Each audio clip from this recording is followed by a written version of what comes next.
A lot going on in our nation's capital. The president keeping another campaign promise to build an Iron Dome missile defense system in the U.S. Trump signing an executive order on Monday, directing the Pentagon to immediately begin construction.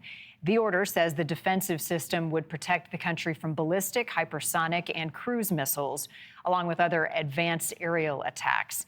It's just the latest in Trump's reshaping of the U.S. military. Some quick facts about the Iron Dome in Israel. It's been a key part of Israel's defense strategy since its deployment in 2011. It uses radar to detect missiles and then targets and destroys any incoming ones. The design to intercept missiles traveling under 44 miles.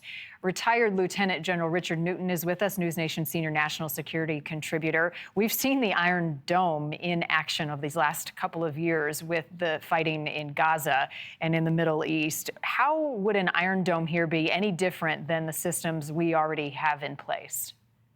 Well, good morning, Marnie. Hey, interesting enough, President Trump actually signed that executive order last night aboard Air Force One before he landed at Joint Base Andrews.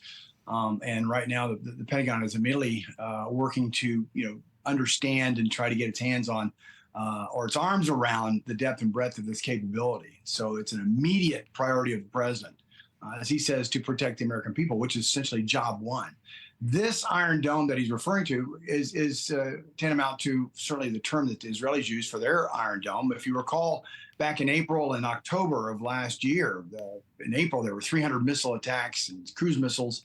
And in October, there were about 180 ballistic missile attacks against Israel, mostly defeated by their Iron Dome defense system. Now, what this one calls for the United States, what the president is earmarking, is to go well beyond what you see that Israel's been able to defend itself. Israel's about the size of New Jersey. So you can imagine the United States having an Iron Dome capability as broad as the footprint of the United States is.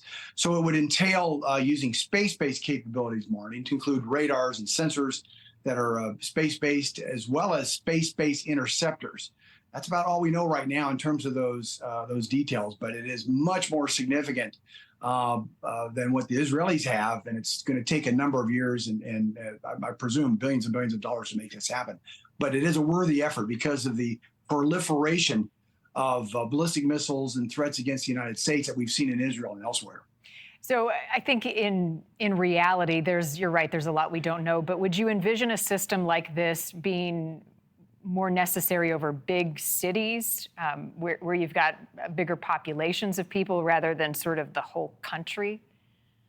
I see it actually more over the whole country because inside the United States, obviously we've got big cities, but you've also got, high and capable U.S. military capabilities that may not necessarily be in or near big cities. You've got Department of Energy capabilities, things of that nature, and other U.S. High-end national security interest. But so the idea, therefore, would not necessarily be just to protect our cities, but it's over the overall swath of certainly the continental United States. We already have certain capabilities at what I would say is the tactical level. That's the Patriot system that we've actually gave a Patriot battery to Ukraine to defend itself. There's the Terminal High Altitude Area Defense System that we provided for Israel to defend itself.